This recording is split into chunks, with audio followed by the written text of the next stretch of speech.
Welcome to another episode of Preferred Walk-On, PFF's college football show. I'm your host, Max Chadwick, alongside my co-host, Dalton Wasserman. Dalton, we actually have my mom in the studio today. She surprised me by flying out for my birthday. But, man, we have a loaded show today, dude. We have not only my mom in the studio, not only producer Tyler back there, we have some huge things to cover today. Alex Grinch got fired at USC. We go over our 5 biggest takeaways from an insane week of college football. And then at the end, of course, you have to come back from your 0 for 5 in trivia, man. Have to. It was a horrible performance last week. You got to come back from 0 for 5 this week. So we have trivia at the end as well. But Dalton, man, unbelievable week 10 that we just had in college football, dude. Oh, yeah. Loaded. Just more madness, more teams getting eliminated from the playoff race, shootouts left and right, teams in close games. I mean, it's just everything you could ask for on a college football weekend, we just got it. And by my count, we're down to 11 teams really alive, at least for the playoff race, whether they're likely or not to make it. It's getting more and more tense, and the more of these close games, and especially the shootouts, the point totals were just nuts this week in some of these games. We're getting to a time of year that's really it's getting to be the most fun you could have. Dude, you almost nailed the Big 12 getting eliminated this past weekend. You almost nailed it because you got Oklahoma losing to Oklahoma State, which you called, and then you also called Kansas State over Texas, which went to overtime, and the Wildcats nearly pulled it out. So Big 12 still in trouble, I think, even with Texas winning that game. But yeah, man, you almost got that. It was very, very close. But you mentioned the shootouts, man. That's where we're going to start first because USC is on the losing end of a shootout this past weekend, 52-42, losing to Washington. After the game, Alex Grinch, the defensive coordinator for USC, who's been with Lincoln Riley since his days at Oklahoma in 2019 even, he was fired. And now USC is, looking for a new defensive coordinator this offseason. I think, Dalton, this is the most important coordinator hire that we're going to get this offseason with Lincoln Riley, who he's going to pick as his next defensive coordinator. Yeah, I agree. I mean, I think you look at Washington, actually, who just beat them as the blueprint. You go, I think we both agree Washington's defense is probably closer to average than terrible. They gave up 42, but giving up 42 to Caleb Williams is kind of a routine day. If USC even had an average defense this season, they would be right in the playoff conversation, right Easily. in the top 8 with the rest of these teams.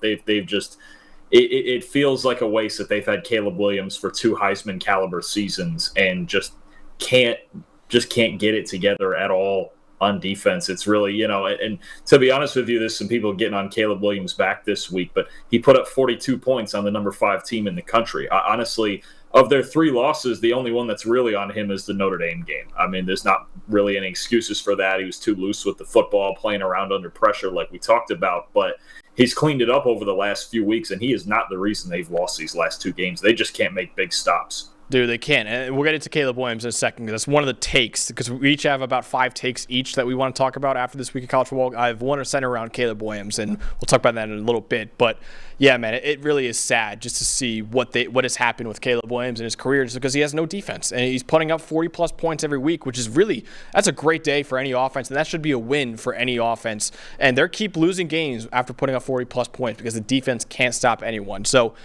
Caleb is probably not going to be able to enjoy a new defensive coordinator because he will be probably off to the NFL.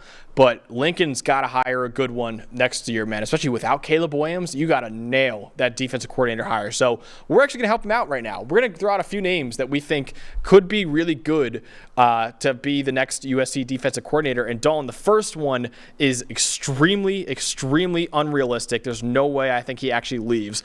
But I think if you're Lincoln Riley, you have to at least try to hire Phil Parker, the Iowa defensive coordinator, who has been there forever. He's been there since 1999 when he was a defensive back coach. He's been there since then. He's not leaving Iowa, okay? This is not a realistic one. However, I do want to say, though, he makes about $1.4 million a year. The highest paid coordinators make around $2 million a year. If I'm Lincoln Riley, I'm offering $3 million plus for Phil Parker because it's kind of the perfect marriage where Lincoln Riley is winning games in spite of his defense and Phil Parker wins games in spite of his offense. You combine those two together, I mean, that is would be one of the best teams in college football almost immediately, in my opinion. But like I said, I don't think he's leaving, but he's had elite defenses at Iowa in each of the last 6 seasons, and I think he would be a home run hire. But again, I don't think that's very realistic for Lincoln Riley right now. No, I agree. It's hard. It's going to be hard to break up that Iowa crew with Kirk Ferentz, Phil Parker, the whole thing. And The biggest thing to me is the work they do in the secondary this year with DeJean and Castro, and past years with guys like Riley Moss, and just so many great defensive backs come out of there. USC needs to be able to, I think, especially moving to the Big Ten, you've got explosive offenses, right? Yeah. Michigan, Ohio State, and you still have to deal with Oregon and Washington. They need to be able to keep things in front of them. And I know this past week their run defense got them, but it all coincides, right? College football, let's face it, it's a pass first game now, and they just have to be able to marry the back with the front. Nobody does that better than Iowa's defense. No, absolutely not. So listen, Phil Parker, not possible, but I think the first guy you call and offer $3 million plus as the highest paid coordinator in the country is Phil Parker, because I think that would be a match made in heaven. Because Iowa right now, with one of the worst offenses in America, they're 7-2, dude. Like, they are winning games in spite of the offense, which is really hard to do in today's day and age. A few other guys I wanted to throw out there. Again, this one is impossible for me to see him leaving. But Jesse Minter at Michigan, I think the only way that happens is if this whole thing blows up this offseason and Jim Harbaugh's gone. Jesse Minter he honestly could be a head coach. First, I think that's possible too. But if not, maybe he says, okay, maybe I'll go to USC, not deal with any of the stuff Michigan's dealing with this offseason. That's another kind of out there one. I don't think it's very possible. But again, he's one of the top DCs in the country. Maybe Michigan blows up. Maybe that happens. But other realistic ones, maybe they steal from their rival, Dalton, the UCLA defensive coordinator. He has been fantastic, I think, for the Bruins this year.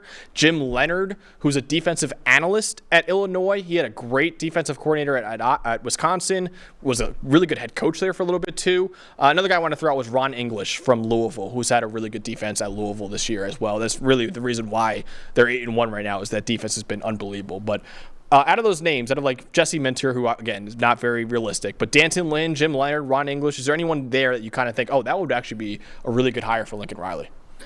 I think Jim Leonard stands out to me. The work he did at Wisconsin, I think, got really, really underrated, especially up front. Obviously he had a ton of size at Wisconsin, but he just does such a great job of his blitz packages. It's so diverse. He had such a diverse defense and a different game plan every single week, and especially having to deal with rivals like Ohio State and Michigan and teams like that. He gave everybody in the Big Ten problems all the time, and it reminds me a little. He played under Rex Ryan for the Jets, and watching him call defenses, I think, was very similar. You got something completely different every week.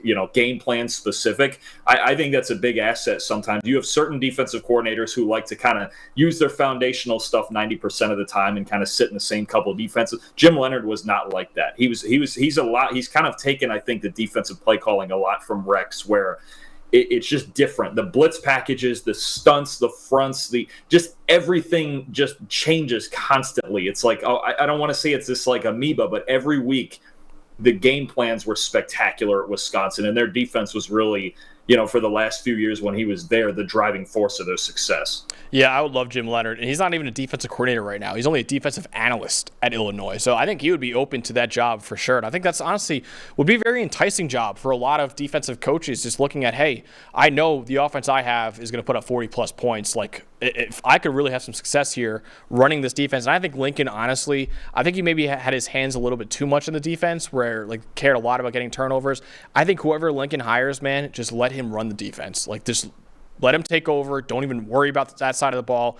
But obviously, you got to hire a very competent one. So those are some names I think would be really good. I think Dalton would be a great one as well. Jim Leonard, I think, would be a fantastic hire. Ron English, like I said. And then obviously, if they can get Phil Parker or Jesse Minter, dude, that is the hire of the offseason. I don't care what other teams hire at head coach, but that would be fantastic. Let's get into our takes, though, Dalton. We each have a few hot takes that we want to get into after an insane Week 10 of college football. So what is the first one that you want to throw at me?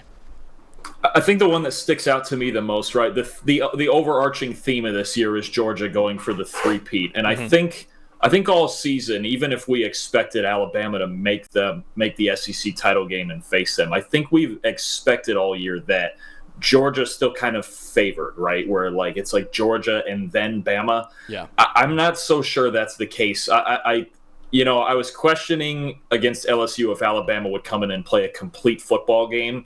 And this was the first time this year they played a totally complete all three phases football game. And you look at some of the metrics and you look at the way they're playing. We've been on their secondary all year, but Jalen Milroe, once he got the starting job back, has been elite, leads the country in big-time throw rate. The running is just incredible. I don't know how in the world you tackle that guy when he turns his shoulders north and south.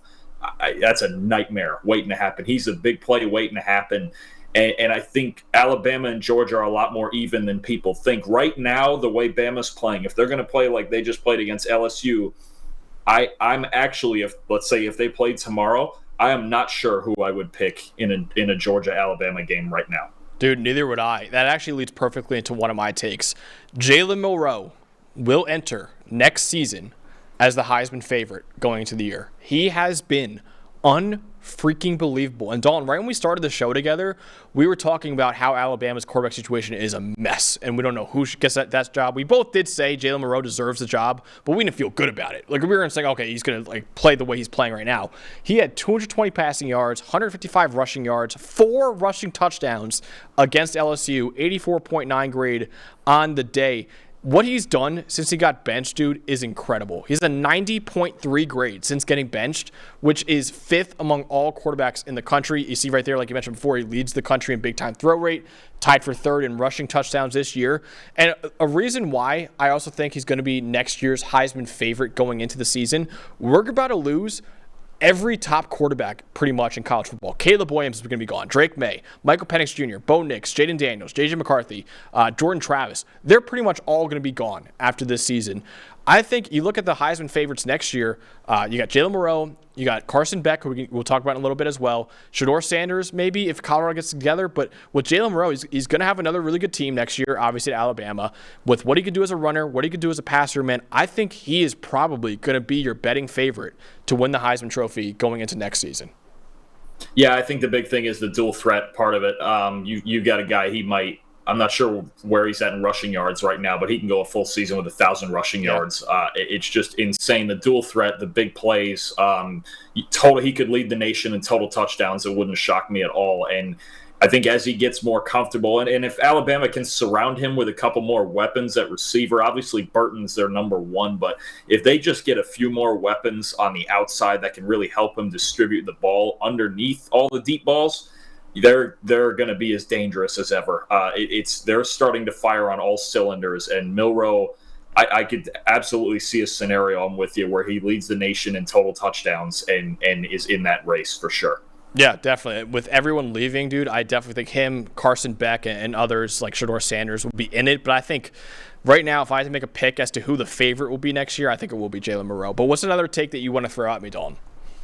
I think, and I know some other guys have some good arguments, but I think this Heisman race is down to 2 guys. Yeah. I think it's Michael Penix and it's Bo Nix, and we very well could have that decided in a rematch. And the Heisman, the moment really might just be who wins the rematch and gets themselves in the playoffs. So you look at Penix and how he bounced back against you. And to be honest with you, he was more efficient. They leaned on the running game as they should with USC's run defense in front of them, but still 22 of 30, I believe it was, 255, 2 touchdowns, big throws when they needed it. Again, arguably the most efficient passer in the country, third in the country in clean pocket grade behind Caleb Williams and Drake May, who are going to be the first 2 picks in the draft most likely.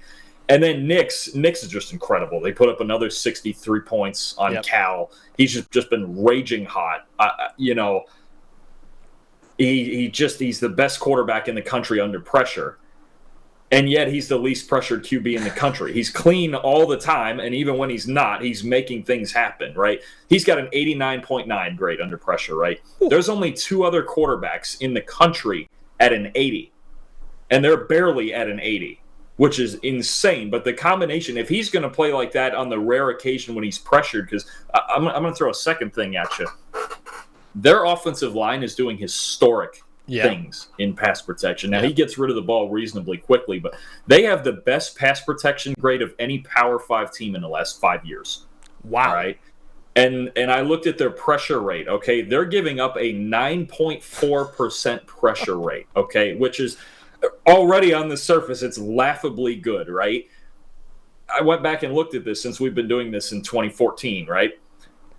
It's the best pressure rate by far of any Power 5 school since PFF started tracking college data.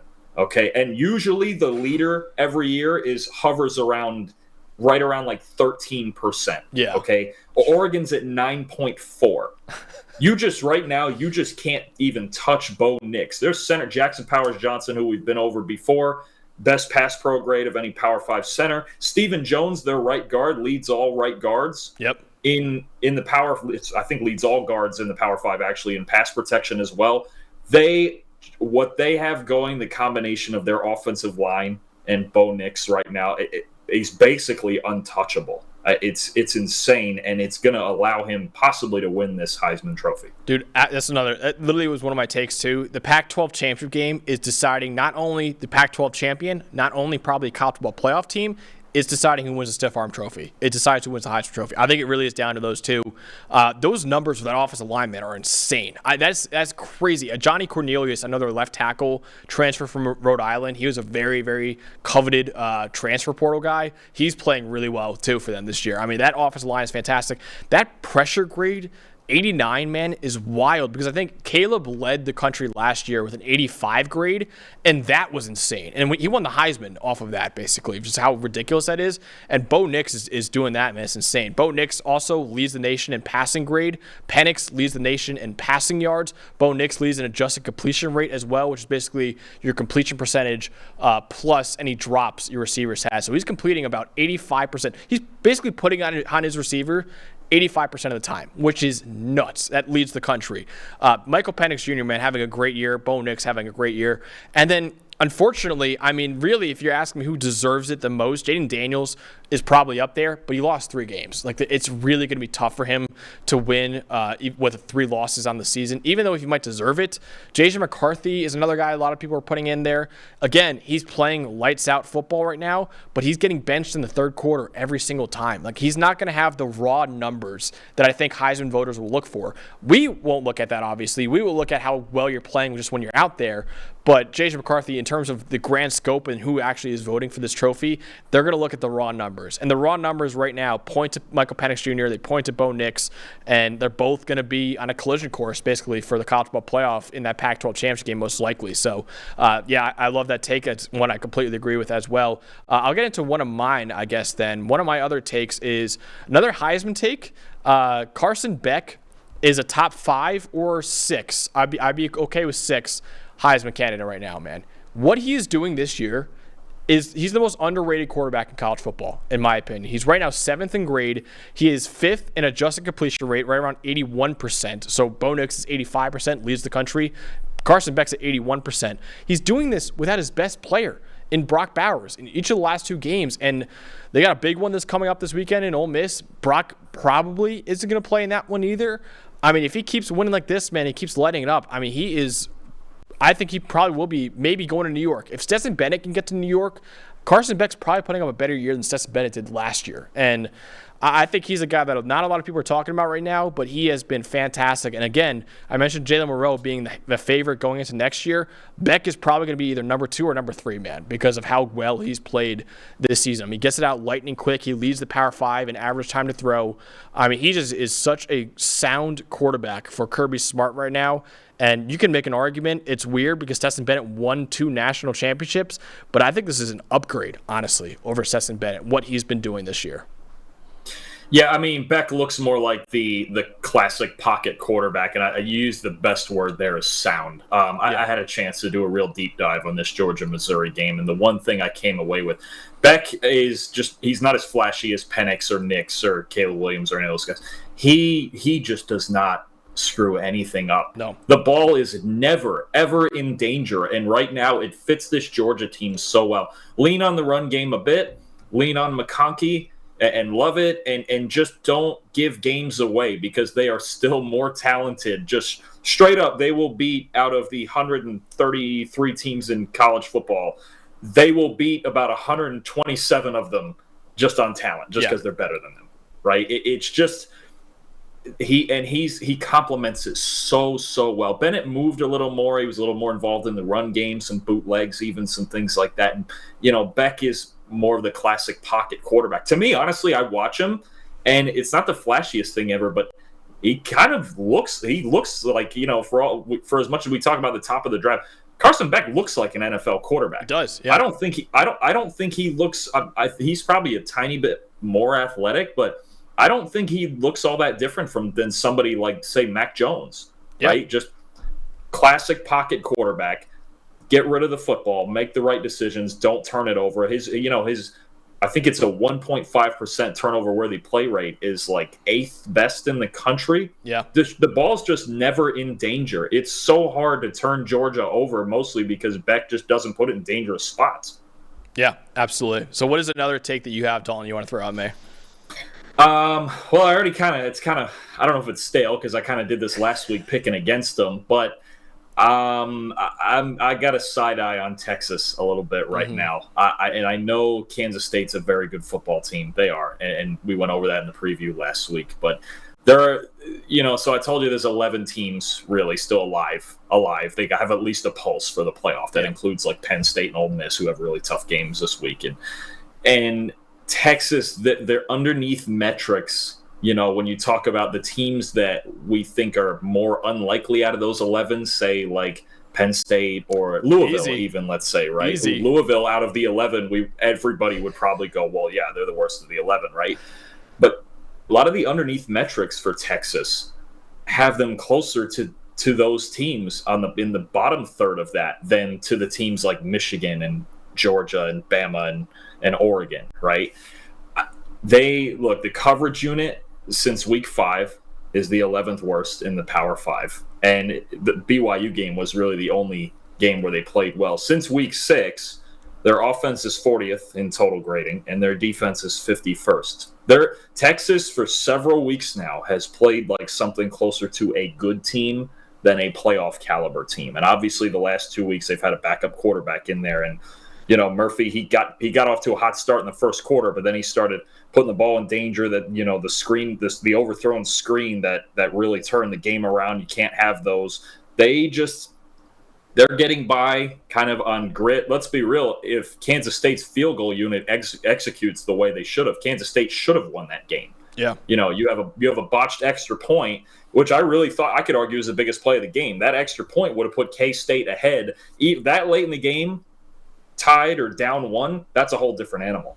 And that the botched extra point really gave Texas the momentum back, even though Kansas State tied the game. And then a missed 27-yarder, you just can't have it. If Kansas State, Texas, I don't want to say they're more lucky than good, because they are good. They're very good, right? Tavondre Sweat is a monster. He was the best player on the field again. Unreal. Jonathan Brooks is a monster. C.J. Baxter is making a huge impact. Spelling Brooks, big 54-yard run, I think it was, for a touchdown on 4th and 1.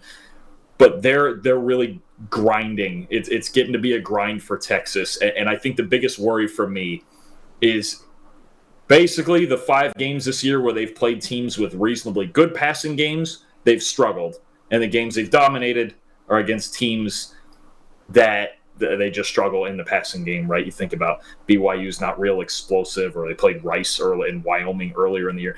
I find their next 2 opponents interesting, because TCU and Iowa State are like right in the middle of those 2 categories. They're not as in like the top 50 like Texas's good opponents, and they're not in the bottom like 40 like their bad ones. They're right between there. So I'm curious to see especially how their defense, because I did not expect Will Howard to go in there and tear him up. I thought if K-State was going to be in and win that game, it'd be through the running game. And the second half of that game, Will Howard honestly ripped them to shreds. They're going to have to be better on the back end if they want to finish off this run. Yeah, and listen, I think it's also fair to point out that they are on the backup quarterback right now. So I still was impressed that they were able to win that game with Malik Murphy. And let's face it, Malik Murphy, he's struggling right now. I mean, in the last 2 games, he has really had some up and down moments, and there's been a lot more down moments than up ones right now for Malik Murphy. I think 4 big-time throws in the season, 6 turnover-worthy plays. If Ewers is out again, and you're playing TCU, who's, again, not as dangerous as Kansas State, but you can't play around with them either. If Ewers is out again, I might even say, listen, let's give Arch a shot. And let's just see what this kid has, man. Because Malik is playing with fire, I think, right now. And I think they'll be a lot better with Quinn Ewers, and I think they're going to finish out the year with an 11-1 record. They'll go into the Big 12 championship game either against Oklahoma State or Oklahoma.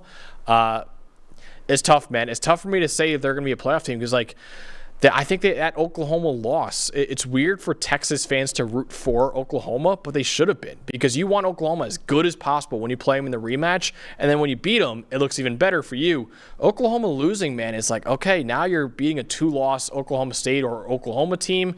I just don't know if it'd be good enough, man. And I think if you're looking at every conference right now has at least one really good playoff contender.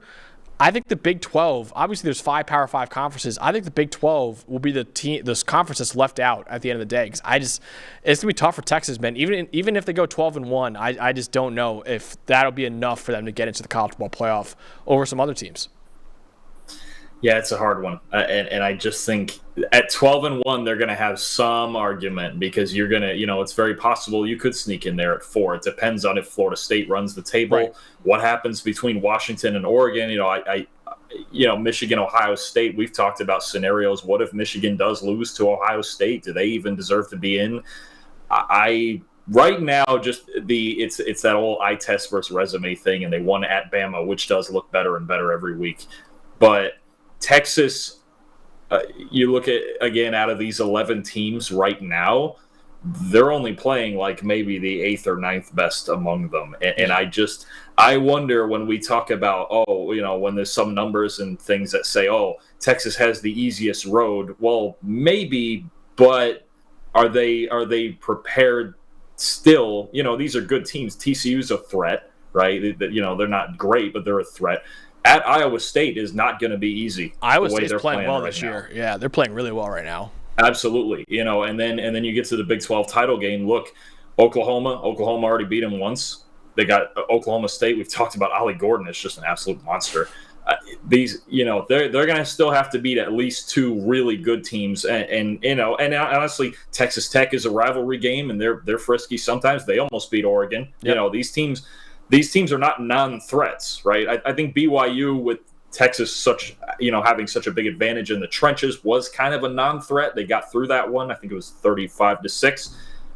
But these teams are all threats, and if they lay off especially for as long as Ewers is out, if they lay off the gas at all, or if Murphy's going to give the ball away, I don't know that they're well-rounded enough right now to overcome too many more obstacles. That's fair. I definitely think they're a lot better, obviously, with Quinn Ewers. I'm still holding out until he comes back, but I do agree there are some holes in this team that needs to be addressed. One of my takes, Dalton, I wanted to throw out, I've thrown this out a couple times already, but I just want to keep shouting it from the rooftops because this team deserves more.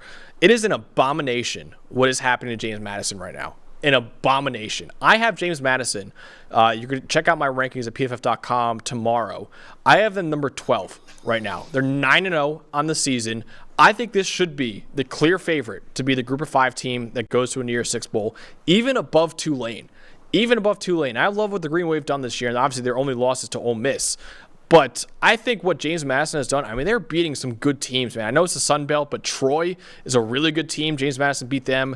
They just beat Georgia State, who's had a really good year. South Alabama is a pretty good, decent team as well. They beat Virginia, who's not great, but still it's a Power 5 win.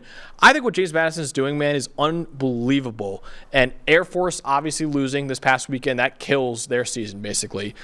James Madison, as a former FCS school just 2 years ago, we should be celebrating the fact that a former FCS school is doing this well this quickly. They were 8-3 last year too.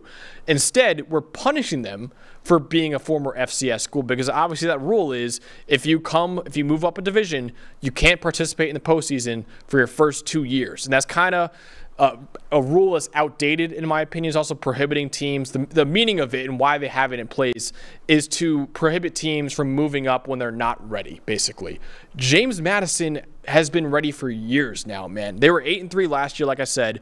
They finished in the top 3 of the FCS in 5 of the last 6 years there, including a national championship in 2016. This was a team that was ready immediately. This rule never should have applied to them. Their waivers should have been accepted. NCAA is accepting waivers for everything else right now. James Madison, dude, they are getting screwed by the NCAA right now. This should be a top 15 team in the country. They're not going to be ranked because they can't participate in the postseason. They can't even play in the Sun Belt Championship game.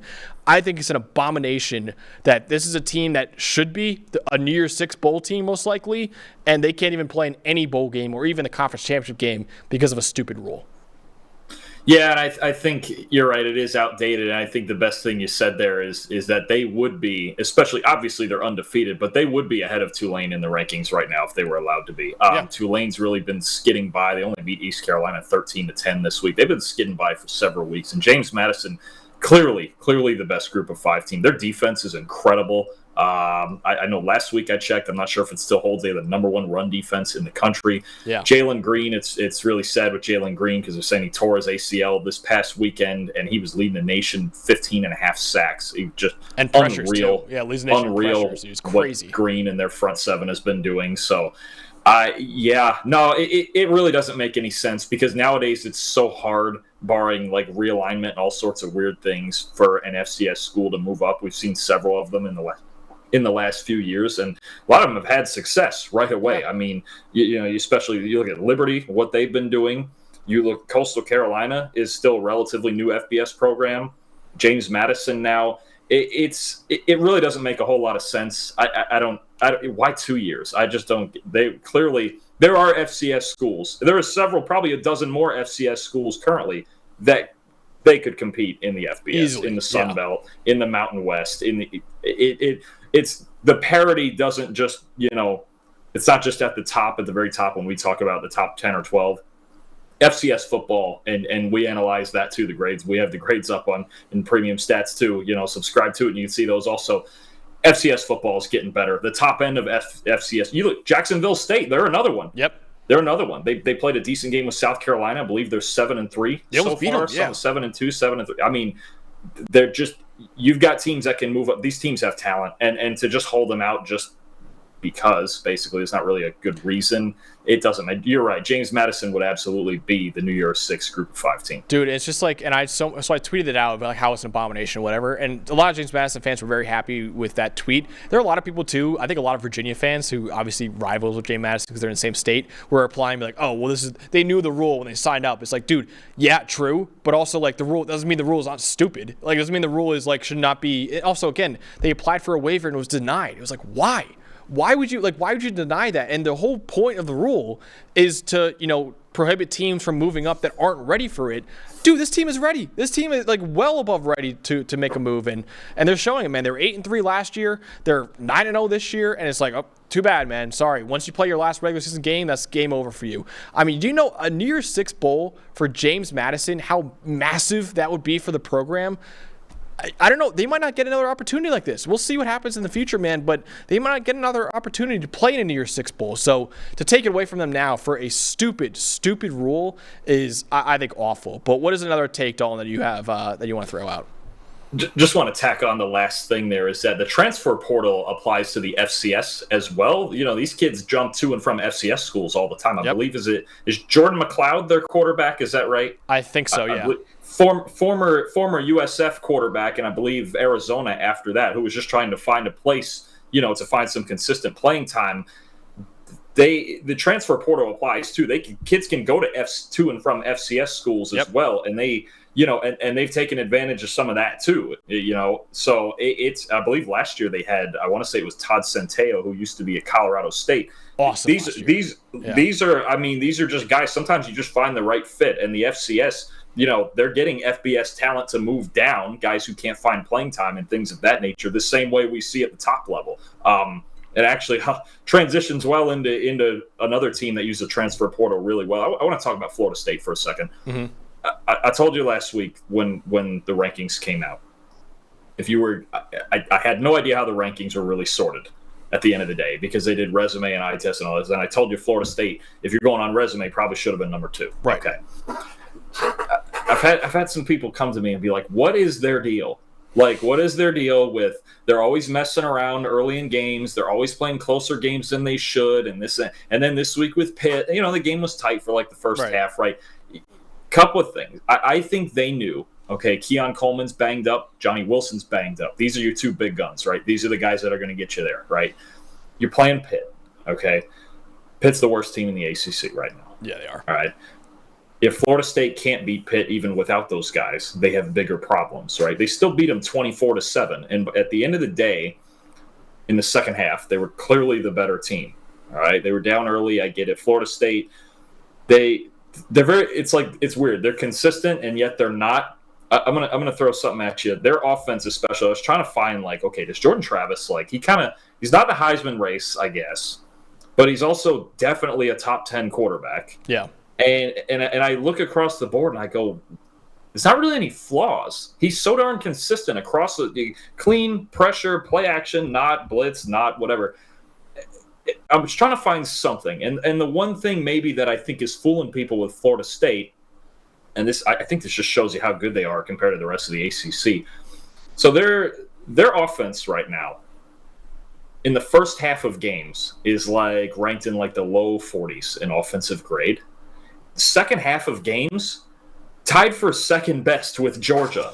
I believe only behind Ole Miss. When Florida State makes the adjustments, whatever they're doing at halftime is working because they make these adjustments. They get in the second half of these games and they just start teeing off on teams. They're just a whole different team. And now, could a slow start hurt them at some point? Absolutely. But they're still better than every team they're about to play. Mainly Miami and Florida are the two big ones left. They're better than both of those teams. And you hate getting off the slow starts, but something about it works for this team, and they just grind through it every week. And even their defense, I believe in coverage grade in the first half, they were in the 70s. And the only two Power 5 schools in the second half of games better in coverage grade are Alabama and Georgia. So Florida State, I get that early, when you struggle early in games, it can be it can be a bad optic. Oh, why are you letting these teams hang around, right? But would you rather struggle in the second half when the game's on the line and you actually could lose? I don't think – I think people are now I think Florida State is being kind of consistently underrated, first being at number 4 based on I'm not sure what. And second, I get the optics of games being close early, but I'd much rather have a game close in the first 20 minutes than the last 10. And when it comes down to it, in crunch time, they get elite quarterback play, elite receiver play, big-time play calling, and elite play in the secondary. Their corners are off the charts. I'm telling you. In the second half, again, only Bama and Georgia are better in coverage than Florida State. And we talk about Alabama every week like the best secondary in the country. We know Georgia can cover. Florida State, yes. Would I like to see them play a full 60 minutes of just fantastic football? Sure. It just doesn't always work like that. If they're going to be the best team in the country in the second half of games, well, then just don't fall too far behind to somebody. Because Jordan Travis, like I told you, they're probably the grittiest team in college football. They get through hard times so well, and I think it's so emblematic of that. I think there is this perception that Florida State is shaky or something like that. I think it's so wrong. Honestly, I really do. Not even that. You made a great point. The whole Keon Coleman and Johnny Wilson being out, that's a huge deal, dude. These are top 2 receivers easily that are out. And I would much rather have them healthy against Miami than re-injured against Pitt. Easily. And Jordan Travis still had 360 yards, even without his top 2 weapons in that game. So it shows how good he is. We interviewed him if you want to check that out. We also interviewed Johnny Wilson too, and Trey Benson if you want to check that out as well. But yeah, man, I agree with you. Listen, as a guy who picked Florida State to make the playoff before the season, that was met with a lot of hate, don't get me wrong. I still feel good about this team and still feel good. Now, don't get me wrong. They do have to win every game. They can't slip up. That is if they lose, Texas immediately jumps them in the race to the college football playoff. But if they win out, obviously a 13-0 team in the Power 5 automatically gets into the college football playoff. So they can't lose. But again, they play Miami, they play Florida. We mentioned how both those teams are kind of struggling. They also play North Alabama in that stretch as well. And then probably Louisville in the ACC championship game. And we both have our concerns with Louisville, even though they've done really well this year. So it's just Florida State. A lot of other teams like Michigan, like Georgia, they have to prove it. Florida State is kind of in the mode where it's okay, we've proven it. Now just don't screw it up now. That's kind of the mode where Florida State's in. I know we each have one more take that we have to get to. I'll do my one take now. It's Caleb Williams is maybe the biggest waste of talent I've seen in a long time. And he cares a lot, man, by the way. He cares a lot. I know there were a lot of people that were hating on him for going up into the stands and crying to his mom. I have my mom again in the studio right now, man. It's so stupid that we're talking about this with Caleb Williams because 2 weeks ago we were analyzing how he was sitting on the bench and saying, Well, he just doesn't care. And then all of a sudden he's crying, and you're saying, oh, he cares too much, and he's a crybaby. Pick one or the other, dude. Pick one or the other. He is a guy that cares a lot. And again, we interviewed him if you want to check it out. Every time I brought up the NFL draft, he was always like, yeah, it's cool, and I'm excited about it and all that. But listen, man, all I care about is winning this year. All I care about is national championship. All I care about is college football playoff. Which brings me to my other point. He's not making the playoff this year, obviously, with 3 losses. It is unbelievable how much Lincoln Riley has wasted his talent, man. We're going to put up a graphical pretty soon, but like we have our highest graded quarterbacks in the Power 5 since PFF started in 2014. Number 1 is Baker Mayfield, 2, Mac Jones, 3, Justin Fields, 4, Trevor Lawrence. Caleb was right there at number 5. Kyler Murray, 6, Joe Burrow, 7, Bryce Young also 7, Marcus Mariota also 7. What do all of those quarterbacks, Dalton, have in common besides Caleb Williams? All 8 of them outside of Caleb Williams. What do they all have in common? Every single one of them at some point played in the college football playoff. Bingo. Every single one of them played in the college football playoff. You can't blame Caleb Williams. He's obviously playing as well as those guys right there. Every single one of them. Even Mac Jones, who only started for 1 year, he won a national championship in that 1 year. Kyler Murray only started for 1 year. He made the playoff in that 1 year. Everyone else has made the college football playoff. In fact, the 4 above Caleb Williams, besides Mac Jones, who again only started for 1 year, Baker made it twice, Justin Fields made it twice, Trevor made it 3 times with a national championship as well, and then behind him, Bryce Young made it, Joe Burrow won a national championship, Marcus Mariota made it to a national championship. It is an all-time waste of talent that this guy, and he started for 3 years too. It's not like this is a 1 or 2 year start for Caleb Williams. He has started for 3 years. He's been 90 plus in every single year basically, or at least he's close to it this year. It is incredible. You talked about before with Alex Grinch and that defense about how much they really struggled. It's awful, man, because if Caleb's not putting up 55 plus points a game, they're not going to win most likely. So that was my takeaway is that, listen, you see him and you see all the quotes in the press conference about, how he's just upset and how he's like, I just want to go home and cuddle with my dogs. Me too, dude. If I was you, me too. I'd be like, I don't know what the hell else you want me to do in this, man, because you're putting up 50 plus points a game. I would be like, yeah, man, I'm fucking pissed. I'm sorry. I'm pissed. I don't want to do this anymore. Like, I think it's really commendable how he's not blown up yet, because honestly, what is going on with his team right now is awful, man. And how they're letting him down is awful. And I'm Alex Grinch is gone, which is good. But, again, you saw that graphic, man. All of those guys have made the college football playoff. He's the only one in 3 years that has never made it, and he won't ever make it in his college football career. So I think we're going to look back on his career in 10 years from now and say, man, what a waste. What a waste what USC did with him. What a waste Oklahoma did with him as well. Yeah, no, it stands out to me, too, that 6 of those other 8 guys were in the top 2 of the draft, taken in the top 2. 5, I believe. Five number 1 picks, 5 number 1 picks, and Marcus Mariota was picked second. They're all first round picks, obviously. And you just, when you have a first round quarterback or a first round caliber quarterback, you should have expectations of at least being in the Final Four. Look, winning a trophy, sometimes it's execution, it takes a little luck, what have you, but you have to at least not even I'm going to skip over the playoff. They haven't even won the conference. No. They haven't even won the Pac-12. They didn't win the Pac-12 either year he was there. So, no, it's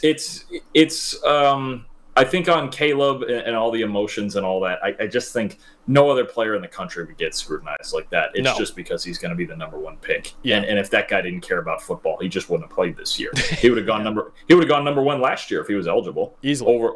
Over Young and Stroud, even for as good as Stroud is obviously playing now. But Caleb would have gone first last year. He'd be in Carolina right now if he was eligible last year. And guess what? He's still playing next week against Oregon too. I know a lot of people say, he should sit out the rest of the year. He's still playing next week. He's still going out there for his brothers. This guy cares about football, man. So I think the whole notion that he doesn't care, complete BS. Yeah, no, it's just it just shows you. You still have to have a well-rounded team, right? Just all of the teams, every team in the top 10, we could just sit here and say, look, they're just more well-rounded than USC. It's what Oregon and Washington are. Look, Washington, they went out there and they won that ball game with Dylan Johnson in their run game. They have other answers right now. I think. I think you look at USC and you just go, they have one answer, and it's Caleb Williams. Yep. And again, the only game I can pin on his shoulders is the Notre Dame game. He played poorly in that game. He did. Yeah. He'd admit that. But I think to come back after that game and play the way he's played the last few weeks, he should hold his head up.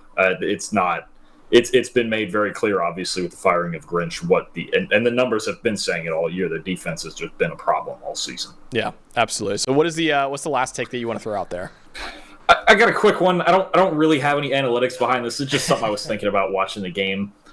I really, and I know the answer is TV contracts and cash and all that stuff. It is so not advantageous to anyone for Notre Dame to be playing like 2/3 of an ACC schedule, but not being in the conference. Every time I see this, they go into Clemson this week and they lose. And every time I see them play an ACC team, and they play, I think, is it 6 or 7 a year now? So they play like half the conference now every year. Right. And I don't think it's any coincidence that the team best positioned from the ACC to make the playoff is Florida State. Why? Because they didn't play Notre Dame. Louisville beat them, which is cool, and that's why they're ranked so highly. What are they? They should be number 11 if they're not already. They're 11, yeah. But I just don't understand the benefit of Notre Dame having to play teams like Clemson, NC State, Louisville. Some years they play Florida State. They've played them in the past with really no incentive of a conference title or, again, being able to earn a chance in a conference championship.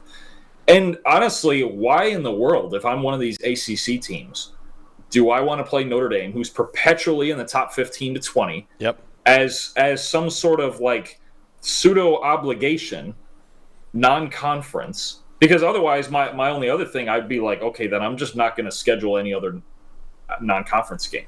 If I'm like kind of sort of forced to play Notre Dame through, I don't know what the contracts or obligations are with that. I was just watching this game against Clemson, and I go, how does this help anyone? How does this help anyone at all? Like, what? Neither. So this doesn't, like, let's say Clemson was undefeated going into that, and I don't know. I'm just thinking, or like even like Louisville's situation, right, where it's like, well, maybe we could make the playoff, and I still have to run through the ACC, right? Like Florida State's at the point, and obviously they have the rivalry with Florida. But after they beat LSU and Clemson, week 5, they're on a bye, and they're looking at the rest of their schedule going, run the table in the ACC. Obviously, we have to beat Florida, but like that's a different thing. A rivalry thing doesn't bother me, right? Clemson, South Carolina, all that. Win the ACC, we're good, right? If you just threw a Notre Dame game in there in week 10, that's a wrench. Yeah, that's a real look. Notre Dame, for as much as they get talked about and they're in the spotlight, can they ever get over the top? Whatever. Every year, the top 20 team, unquestionably, every year. So now just have to. I don't either join the conference or just I don't know, play some other schedule, because why the ACC would want this, where half of their teams play Notre Dame, who is a real threat of beating you every week. They're a really good team. I don't see.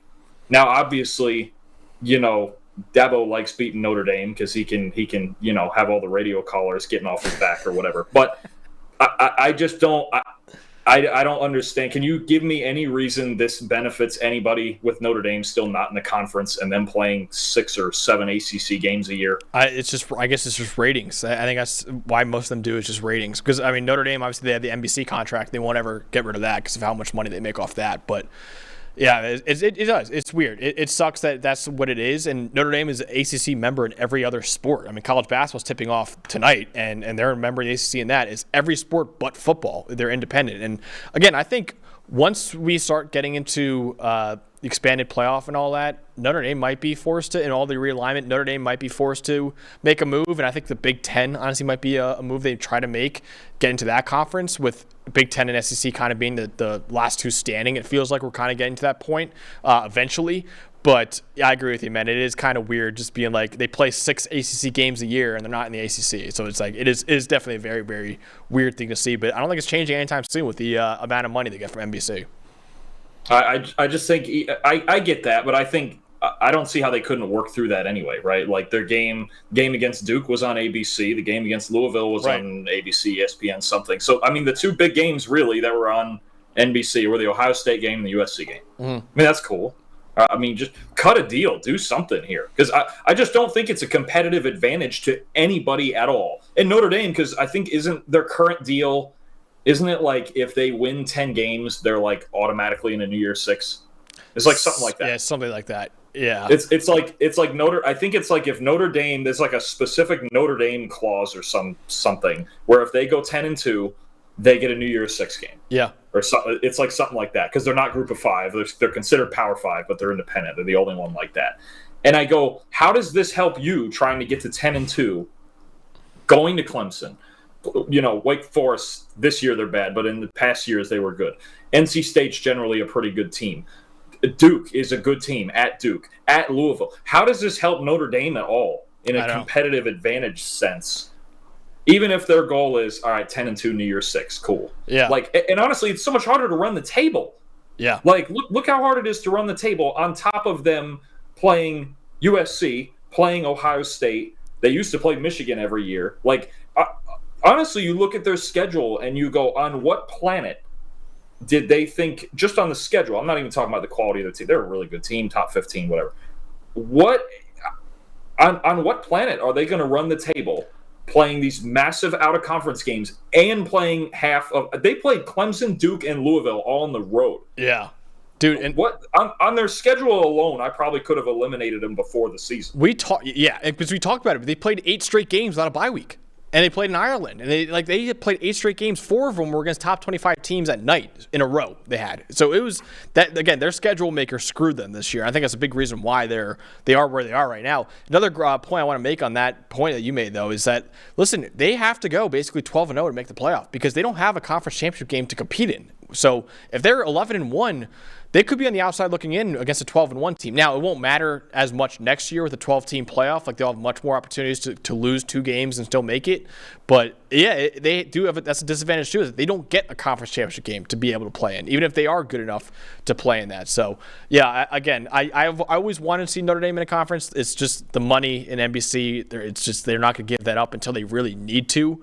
But we might get to that point down the line where they need to join a Big Ten or SEC because, not even SEC, but Big Ten, maybe ACC, because you look at how loaded those conferences are getting, dude, and they're like, you see Michigan this year with their out-of-conference slate, they didn't schedule Notre Dame for a reason. They're like, we don't care. If we just beat Penn State and Ohio State, we're getting in. That's all we need to do. So with these conferences getting this loaded, they're going to say, I don't want to schedule an out-of-conference Notre Dame game when I have 9 other huge games I got to worry about. Why would I do that to myself?